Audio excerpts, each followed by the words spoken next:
पंजाब ਦੀਆਂ 32 किसान ਜਥੇਬੰਦੀਆਂ ਵੱਲੋਂ सिर्फ कांग्रेस पार्टी ਨੂੰ ही प्रचार ਤੇ प्रोग्राम ਕਰਨ ਦੀ इजाजत ਤੇ प्रोफेसर मनजीत ਸਿੰਘ ਦਾ ਹੁਣ ਬਿਆਨ ਸਾਹਮਣੇ ਆਇਆ। ਦੱਸਦੇ ਕਿ ਬੀਤੀ ਦਿਨੀ ਜੋ किसान ਜਥੇਬੰਦੀਆਂ ਨੇ फैसला ਕੀਤਾ ਉਸ ਨੂੰ ਲੈ ਕੇ ਪ੍ਰਤੀਕਿਰਿਆਵਾਂ ਲਗਾਤਾਰ ਆ ਰਹੀਆਂ ਨੇ। प्रोफेसर मनजीत ਸਿੰਘ ਨੇ ਕਹਿਣਾ ਹੈ ਕਿ कांग्रेस ਪਾਰਟੀ ਸਰਕਾਰੀ ਪ੍ਰੋਗਰਾਮਾਂ ਦੀ ਆੜ ਵਿੱਚ ਪ੍ਰੋਗਰਾਮ ਕਰੇ ਤਾਂ ਵਿਰੋਧੀ ਧਿਰਾਂ ਦੇ ਲਈ ਫਿਰ ਵਿਕਲਪ ਵੀ ਜ਼ਰੂਰੀ ਹੈ। ਵਿਰੋਧੀ ਧਿਰਾਂ ਦੇ ਪ੍ਰੋਗਰਾਮ ਨੂੰ ਅੱਖੇ ਪਰੋਖੇ ਨਹੀਂ ਕੀਤਾ ਜਾ ਸਕਦਾ। उन्होंने कहा कि राजनीतिक प्रोग्रामां ते पाबंदी लगा देना कोई मसले का हल नहीं है। हुक्मरान धिर कोल तां सरकारी प्रोग्रामां दा बहाना है पर विरोधी फिर किवें अपना प्रोग्राम करनगे। सो ये सवाल जिहड़ा उन्होंने दाखिया है। सो यह प्रतिक्रिया जिहड़ी लगातार सामने आ रही जिस नाल बीते दिनी किसान जथेबंदियां वालों फैसला किया गया ते सिर्फ कांग्रेस नूं ही समागम करन दी इजाजत दित्ती गई है। इस नूं लैके प्रोफेसर मनजीत सिंह ने कहा है कि कांग्रेस पार्टी सरकारी प्रोग्रामां दी आड़ विच प्रोग्राम करे तां फिर विरोधी धिरां लई भी कोई ना कोई विकल्प होना जरूरी है ते विरोधी धिरां दे प्रोग्राम नूं अखों परोखे नहीं किया जा सकता। उन्होंने कहा कि राजनीतिक प्रोग्रामां ते पाबंदी लगा देना मसले का कोई हल ही नहीं है। हुक्मरान धिर कोल तां सरकारी प्रोग्रामां दा बहाना है जिस दे तहत वो समागम ते रैलियां कर सकदे ने पर फिर विरोधी किवें अपना प्रोग्राम करनगे। यह सवाल प्रोफेसर मनजीत सिंह ने किसान आगुआं तो पूछा।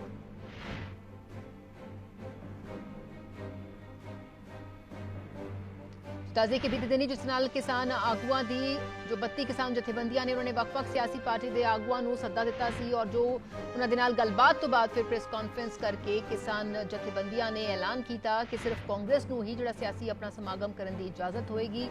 होर जिहड़ी पार्टियां ने जब तक कि चोणां दा ऐलान नहीं हुंदा वो नहीं करनगियां। अजिहे विचकार लगातार इस फैसले नूं लैके प्रतिक्रियावां जिहड़ियां आ रहीआं ने ते प्रोफेसर मनजीत सिंह ने भी अपना प्रतिक्रम दिंदिआं कहा है कि जे विरोधी धिरां नूं भी कोई ना कोई विकल्प जिहड़ा है वो मिलना चाहिए है।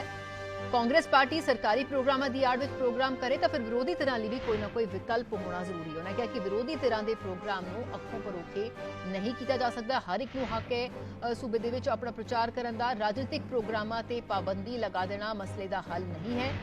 सो उन्होंने कहा कि हुक्मरान धिर कोल तां सरकारी प्रोग्राम का बहाना है जिसका लाहा वो लै रहे ने। खेमकरन दे विच हाल ही विच रैली हुई हालांकि बाकी पार्टियां ते लगातार पाबंदी सी पर हुण विरोधी किवें इस नूं लैके अपने प्रोग्राम करन ये सवाल प्रोफेसर मनजीत सिंह ने जिहड़ा है किसान आगुआं नूं पूछिआ।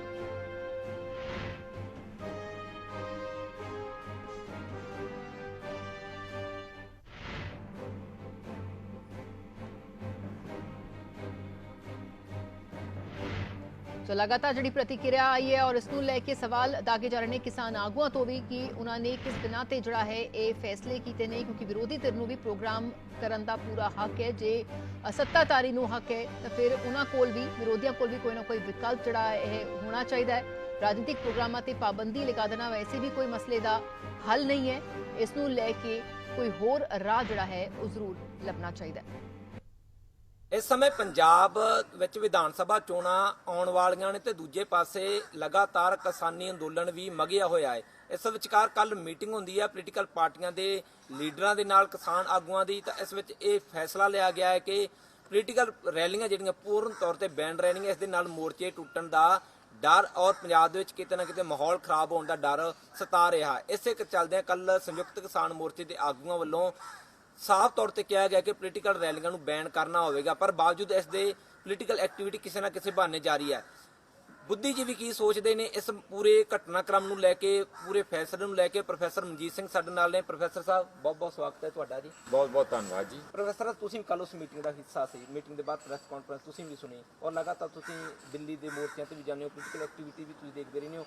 कल के फैसले नूं जेकर असीं तुहाडे तो समझना होवे बुद्धिजीवी वर्ग तो समझना किवें दा फैसला है? पहली गल तो यह है कि ये कोई किसी किस्म का बैन उस ढंग नाल वो आप नहीं उन्होंने लाया। उन्होंने राज्यपाल ने तुहाडे कोल रिकॉर्डिंग है सारे उत्थे सी उन्होंने अपील की है कि असी अपील करते हाँ सारिया पोलीटिकल पार्टियां नूं। अंदर बैठ के भी इहो जिहियां गल्लां होईयां जो मैनूं बाद च पता लगा तो उहदे च यह है कि असी क्योंकि अजे उत्थे मोर्चों ते बैठे हाँ तो साडी तुहानूं बेनती है रिक्वेस्ट है अपील है मतलब कह लो कि अजे आपां इस काम नूं इधरों ज़्यादा तिखा ना करिए किते साडा मोर्चा कमज़ोर ना पै जे उन्हां दी इन्नी गल।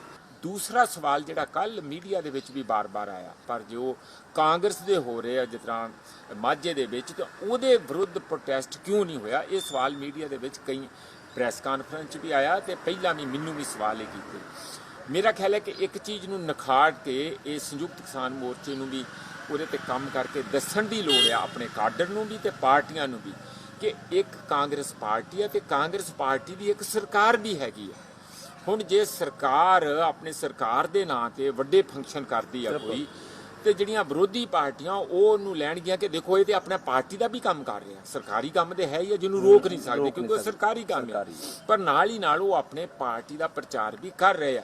ਵਿਰੋਧੀ ਪਾਰਟੀਆਂ ਕੋਲ ਕਿਉਂਕਿ ਸਰਕਾਰ ਨਹੀਂ ਹੈ ਤੇ ਉਹ ਫਿਰ ਬਰਾਬਰ ਦੀ ਚੋਟ ਨਹੀਂ ਹੈ, ਫਿਰ ਤੇ ਅਸਾਮਾਪਣ ਹੋ ਜਾਊਗਾ। ਮੈਨੂੰ ਲੱਗਦਾ ਕਿ ਇਸ ਗੱਲ ਦਾ ਸੰਯੁਕਤ ਕਿਸਾਨ ਮੋਰਚੇ ਦੀ ਕੋਈ ਵੀ ਜਿਹੜੀ ਮੀਟਿੰਗ ਹੁੰਦੀ ਆ, ਮੇਰੀ ਕੋਸ਼ਿਸ਼ ਹੋਊਗੀ ਕਿ ਅੱਜ ਵੀ ਮੈਂ ਕਿਸੇ ਤਰੀਕੇ ਨਾਲ ਇਹ ਖਬਰ ਪਹੁੰਚਾਵਾਂ, ਅੱਜ ਵੀ ਮੀਟਿੰਗ ਹੈਗੀ ਆ ਕਿ ਇਸ ਮਸਲੇ ਦਾ ਹੱਲ ਕੀ ਹੋਊਗਾ ਕਿ ਵਿਰੋਧੀ ਪਾਰਟੀਆਂ ਜਿਹੜੀਆਂ ਸਾਰੀਆਂ ਉਹ ਤਾਂ ਨਹੀਂ ਕਰਨ ਪਾਉਣਗੀਆਂ ਜੇ ਉਹ ਮੋਰਲ ਅਪੀਲ ਜਿਹੜੀ ਤੁਸੀਂ ਇੱਕ ਨੈਤਿਕ ਅਪੀਲ ਕੀਤੀ ਆ ਉਹਨੂੰ ਮੰਨਦੀਆਂ ਆ ਕਿ ਚਲੋ ਠੀਕ ਹੈ ਸਾਡੇ ਭਰਾ ਆ, ਸਾਡੇ ਕਿਸਾਨ ਆ, ਸਾਨੂੰ ਉਹਨਾਂ ਦੀ ਗੱਲ ਘੱਟੋ ਘੱਟ ਕੁਛ ਦੇਰ ਲਈ ਤੇ ਮੰਨ ਲੈਣੀ ਚਾਹੀਦੀ ਆ।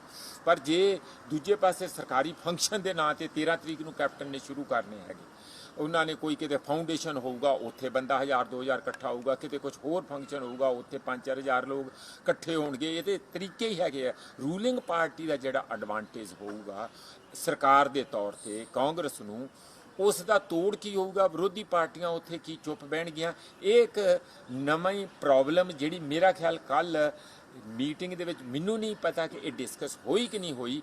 ਜੇ ਹੋਈ ਹੈ ਤਾਂ ਇਹਦਾ ਹੱਲ ਕੀ ਹੈ, ਉਹਨਾਂ ਨੂੰ ਤੁਰੰਤ ਸਟੇਟਮੈਂਟ ਦੇਣੀ ਚਾਹੀਦੀ ਸਾਡੇ ਕਿਸਾਨ।